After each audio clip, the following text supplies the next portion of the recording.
Hello students, कैसे हो बच्चों। उम्मीद करता हूँ कि एकदम फर्स्ट क्लास होगे और तैयारी कर रहे होगे, प्रिपरेशन के चल रही होगी।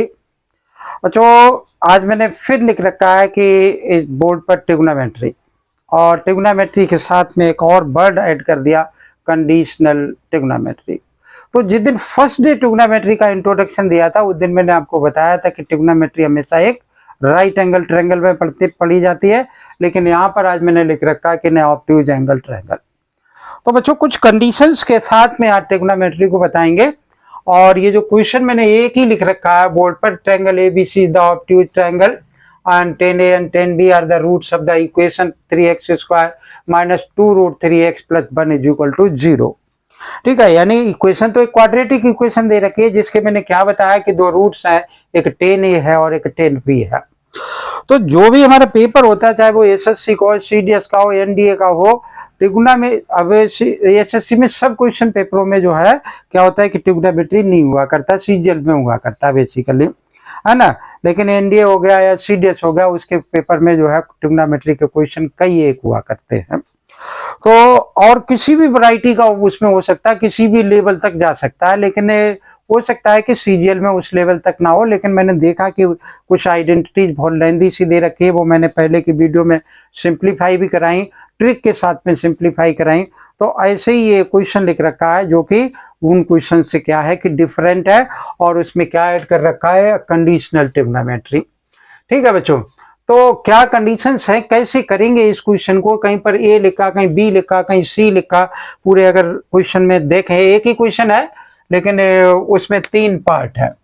तो पेपर में क्या होता है कि वो क्वेश्चन दे देता है एक और कहता है कि इसमें ये वाले 3 क्वेश्चंस जो है, मान लो इस क्वेश्चन का नंबर उसने दे रखा है कितना, कि 100 वाला नंबर दे रखा है।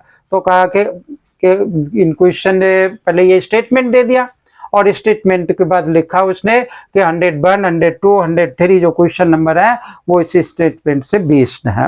तो आपको ये वाले क्वेश्चन से पढ़ करके ये वाला क्वेश्चन करना होंगे, तो वो सॉरी इस स्टेटमेंट से ये क्वेश्चन करने होंगे। तो ऐसे ही बच्चों हमने भी लिख रखा है यहाँ पर, एक किसी पेपर से लिखा है ये question 3x square minus 2 root 3x plus का 1। अब बच्चों देखो, ये ऑब्ट्यूज एंगल ट्रायंगल की बात कर रहा है कि 10a 10b are the roots of the quadratic equation. Quadratic इसलिए नहीं लिखा कि आपको पता होना चाहिए कि that is a quadratic equation. बच्चों, क्वाड्रेटिक इक्वेशन क्या होती है, अगर आपको नहीं मालूम है, यानी जिसकी डिग्री 2 होती है वो इक्वेशन क्वाड्रेटिक इक्वेशन होती है। A is not equal to 0। Class 10th में पढ़ाते हैं इसको, क्लास 10th में भी है और 9th में भी है सीबीएसई बोर्ड में। तो अगर ऐसा दे रखा है तो इसने कहा ऑब्ट्यूज एंगल, और अल्फा बीटा 2 जीरोज हुआ करते हैं इसके, अल्फा बीटा क्या होते हैं कि इसके 2 जीरोज हुआ करते हैं। तो ऐसे ही इसने कहा कि अल्फा बराबर आप मान लो कि 10a, क्या लिख लिया मैंने, और बीटा बराबर क्या मान लिया कि 10b मान लिया। ये बीटा है बच्चों, ये b है और ये बीटा है, ये अल्फा है और ये a है। हम अल्फा बराबर 10a भी मान सकते थे, तो बीटा बराबर 10b हो सकता था, ठीक है, वो सॉरी 10a हो सकता था। तो कोई किसी को भी हम मान सकते हैं। Basically these are the 2 values of the variable x। ठीक है, जिसकी डिग्री जितनी होती है उतने ही क्या होते हैं कि सॉल्यूशन सेट्स हुआ करते हैं, उतने ही उसके आंसर्स आया करते हैं। तो अब ये अल्फा बराबर और ये बीटा बराबर, इसने हमसे क्या कहा कि obtuse angle triangle tan alpha and tan beta are the root, यानी सम ऑफ रूट क्या होता है, अल्फा बीटा हुआ करता है। ये किसके बराबर होता है, माइनस बी बाई, इस इक्वेशन के अकॉर्डिंग। इक्वेशन क्या दे रखी है, ये बदली दे रखी है। रूट्स क्या दे रखे हैं इसके, 10a दे रखा है और प्लस का 10b दे रखा है।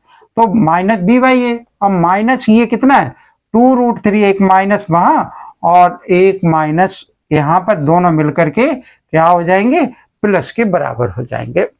ठीक है, अब ये क्या आ गया हमारा 10 अल्फा प्लस 10 बीटा हो गया। अब प्रोडक्ट ऑफ रूट्स क्या होता है, अल्फा बीटा होता है, सी बाई ए होता है। यहाँ क्या है कि 10a और 10b, ठीक, 10b यानी 10 बीटा बराबर किसके है कि सी बाई ए, यानी यहां से देखें 1/3 के इक्वल हो जाएगा। अब मेरे पास क्या है कि 10a 10, वो 10 अल्फा 10 बीटा और 10 अल्फा, वो सॉरी ये 10a और b है, अल्फा बीटा रिमूव कर दिए। ओके, अब ये फार्मूला बनाया जा सकता है कि टेन ए प्लस टेन बी किसके बराबर होता है, यानी टेन ए प्लस बी बराबर होता है कि ten A plus ten b divided by 1 minus ten a और टेन बी। ठीक है, इसमें हम सिंप्लीफाई कर दें, ए प्लस बी की वैल्यू आ जाएगी। अभी तो हम इस क्वेश्चन पे पहुंचे नहीं, पहले तो हम बना रहे हैं कि ए प्लस बी की किसी तरीके से वैल्यू आ जाए।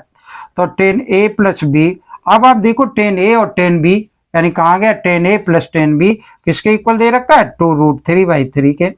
और 1 माइनस टेन ए टेन बी किसके बराबर दे रखा है, 1/3 के बराबर दे रखा है। इसको आप क्या करोगे कि बहुत आसानी से सिंप्लीफाई कर लोगे, किसके बराबर आ जाएगा, कर लेते हैं सिंप्लीफाई। ठीक है, 2√3 डिवाइडेड बाई 3, इसका एलसीएम ले लोगे तो नीचे आ गया 3, 3 माइनस 1, तो क्या बन गया ये, यहाँ लिख लेता हूँ मैं इसको कि 2√3 डिवाइडेड बाई 3, सबसे नीचे वाला 3 ऊपर की तरफ पहुंच गया और 3 माइनस 1 क्या आ गया, 2 वो यहाँ पर आ गया। इस 2 से ये, इससे ये कैंसिल हो गया, √3 बच गया हमारे पास। ठीक है, अब देखो ये हमारे पास क्या बन गया कि √3, यानी फिर से थोड़ा सा सिंप्लीफाई कर लेते हैं, फिर देखते हैं कि इसकी वैल्यू कितनी आई। √3 सिंपली √2/√3, तो इसकी वैल्यू इतनी आएगी बच्चों। ठीक है, तो अब हमारे पास क्या हुआ कि ten A plus B is equal to √3। अब √3 कितने कहाँ पर होता है टेन में, वो देख लेते हैं। तो टेन ए प्लस बी होता है टेन 60 डिग्री, तो टेन 60 किसके बराबर होता है रेडियन में, π/3 के। तो 10 से 10 हट गया, तो a प्लस बी बराबर क्या आ गया हमारा, π/3 के इक्वल हो गया। तो इस साइड से थोड़ा सा हम इसको रिमूव कर लेते हैं ताकि हमें करने में थोड़ा सा इजी रहे। Okay, pause the video and copy it, जहाँ जरूरत होगी हम फिर से लिख लेंगे इसको।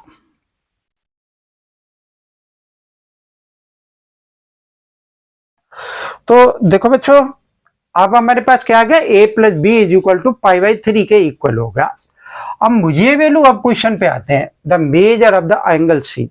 एक ट्रायंगल में 3 एंगल है, a plus B plus C 180 degree. 180 degree को अगर रेडियन में लिखोगे तो वो पाई के बराबर हो गया।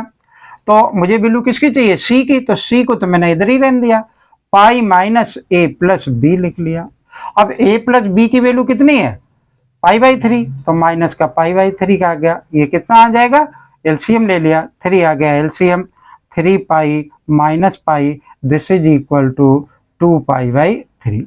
ठीक है ना, तो पहले वाले का ऑप्शन कौन सा करेक्ट हो जाएगा, सी ऑप्शन करेक्ट हो जाएगा, यानी एंगल सी बराबर क्या हो जाएगा, 2π/3 के इक्वल हो जाएगा। ठीक है ना, तो ये पहले वाले क्वेश्चन, इसको मतलब इस क्वेश्चन का फर्स्ट पार्ट हुआ। अब कह रहा find the value of sine C and cos C, इन दोनों की वैल्यू निकाल ली हमने। कैसे निकालेंगे, यानी इसको रिमूव कर लेते हैं, फिर जहां जरूरत पड़ेगी हम देखेंगे कि कैसे लिखा जाएगा उसको। बस सी की वैल्यू 2π/3 आया है।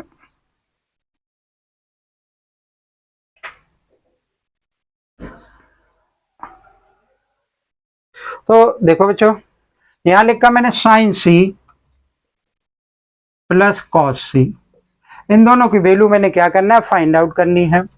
साइन सी की जगह पे मैं क्या लिख सकता हूं कि पाई माइनस ए प्लस बी, ये वाला ब्रैकेट लगा लूं, प्लस सी की जगह पर यहां क्या लिख सकता हूं, पाई माइनस ए प्लस बी।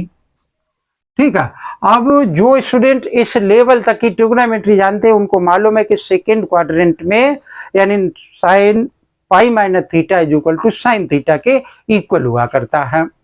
तो मैंने यहाँ पर क्या लिख लिया कि साइन ए प्लस बी, या हम क्या और कर सकते थे कि वैल्यू भी डाल सकते थे, तभी डालेंगे इसकी ए प्लस बी की वैल्यू। और कॉस सेकेंड क्वाड्रेंट में क्या होगा जाकर के कि जैसे pi minus cos pi minus theta यानी माइनस में पहुंच जाएगा जाकर के, तो यहाँ पर क्या बन जाएगा, minus cos A plus B. ठीक है, अब हमने a प्लस बी की वैल्यू कितनी निकाली थी, π/3, तो वो π/3 हम यहाँ पर और यहाँ पर पुट कर देंगे, आंसर आ जाएगा साइन π/3 माइनस कॉस π/3। ठीक है ना, तो अब जब हम इसको माइनस करेंगे तो हमें पता है कि साइन 60 की वैल्यू क्या हुआ करती है, √3/2, और कॉस 60 की वैल्यू क्या होती है, 1/2। एलसीएम ले लिया, 2 आ गया, √3 - 1। ऐसा इसमें कहीं पर ऑप्शन होगा। तो ये वाला ऑप्शन हमें दिखाई दे रहा कि एक करेक्ट ऑप्शन है। ओके, तो इस तरीके से ये सेकेंड पार्ट हो जाएगा। Late us see the next part. क्या होगा नेक्स्ट पार्ट?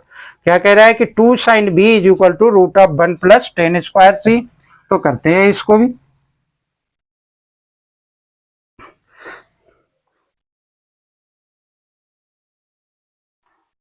तो देखो बच्चों कैसे करेंगे हम इसको। यहां लिखा 2 sin b, तो 2 sin b is equal to root of, क्या लिखा कि 1 + tan²c divided by cos² c के बराबर। ठीक है, अब c की वैल्यू हमने अभी निकाली थी, एंगल जो c था ना उसकी वैल्यू ये 2π/3 थी। वो 2π/3 हम क्या करें कि इसमें वैल्यू पुट कर दें। तो ये आ गया 1 + tan² और 2π/3। ऐसे ही इसमें लिख लिया मैंने क्या कि cos² और 2π/3। अब अच्छा 2π/3 आया कहां से, तो π - π/3 से। तो मैं इसको फिर से ब्रेक कर देता हूं π - π/3 से। तो ये आ गया 1 + tan² π - π/3। ठीक है, और नीचे वाले में क्या हो जाएगा, cos² π - π/3। तो सेकेंड क्वाड्रेंट में टेन क्या होता है, नेगेटिव होता है, π - π/3 साइन यानी 90 - θ। ठीक है, तो ये हमारे पास किसके बराबर बन जाएगा वो हम देख लेते हैं और वैल्यू पुट कर देंगे, हमारा क्या होगा कि आंसर आ जाएगा। तो यहां हमने क्या लिखा, दिस इज इक्वल टू कि 1 प्लस और tan² है, तो हमारा जो माइनस था वो किस में हो गया, प्लस में हो गया। तो हमारा क्या बन गया ये कि tan² और π/3 और डिवाइडेड बाई क्या लिख लूंगा मैं, cos² π/3 है। सेकेंड क्वाड्रेंट में cos cos साइन किसका होता है, पॉजिटिव हुआ करता है। तो ये फिर π/3 आ गया। ठीक है, इनकी वैल्यू अगर पुट कर दें तो भाई हमारे पास क्या हो जाएगा कि आंसर हो जाएगा। देख लेते हैं, 1 प्लस क्या आ जाएगा, tan π/3 यानी tan 60 डिग्री। tan 60 डिग्री की वैल्यू कितनी होती है, √3। √3 का स्क्वायर करोगे तो क्या आ जाएगा, 3 आ जाएगा। और cosec² π/3, cosec 60 की वैल्यू साइन की उल्टी, वो कितनी होगी, 2/√3। तो उसका स्क्वायर करोगे तो 4/3 आ जाएगा। इसमें अब कुछ बचा नहीं, सिंप्लीफाई कर देते हैं। क्या बन जाएगा हमारे पास, 3 + 1 4, तो और 4 आ गया डिवाइडेड बाई 4/3, तो 3 यहाँ पर आ गया, इससे ये कैंसिल हो गया, ये 3 आ गया। इस पर रूट भी है बच्चों। ठीक है, तो ये रूट आ गया। अब देखो ये जो रूट आया है इसमें क्या एक 2 भी है, तो मुझे तो वैल्यू चाहिए सिर्फ 2 sin b। 2 sin b की वैल्यू चाहिए ना, तो 2 sin b की तो वैल्यू ये आएगी। और sin b की अगर मुझे वैल्यू निकालनी होती सिर्फ sin b की, तो मेरे पास क्या आ जाती, √3/2 आ जाती। ठीक है, तो ये हमारी क्या होगी कि वैल्यू होगी, यानी √3 को हम किस में कन्वर्ट कर देंगे, रेडियन मेजर में कन्वर्ट कर देंगे। वही हमारे पास क्या होगा कि आंसर होगा। ओके, तो ये एक क्वेश्चन था बच्चों। ठीक है ना, ये हमारा क्या है कि एक ही क्वेश्चन था जिसके कि हमारे 3 ये पार्ट थे। एक क्वेश्चन मैं और आपको करूंगा। ओके, उसके बाद जो है बहुत मजेदार क्वेश्चन होएगा, इसलिए मैं उसको इस वीडियो में करूंगा। For the video and copy it.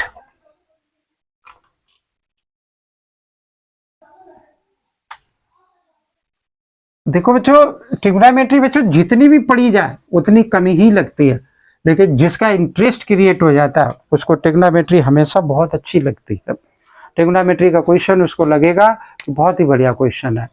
यहाँ लिखा मैंने क्वेश्चन नंबर 2, क्या लिखूं कि if cos x plus 1 sec x है। क्वेश्चन में sec x दे रखा है कि sec x is equal to किसके, कि 2 के। Then find the value of, then find, इसको फाइंड आउट करना है कि cos की पावर nx प्लस sec की पावर nx।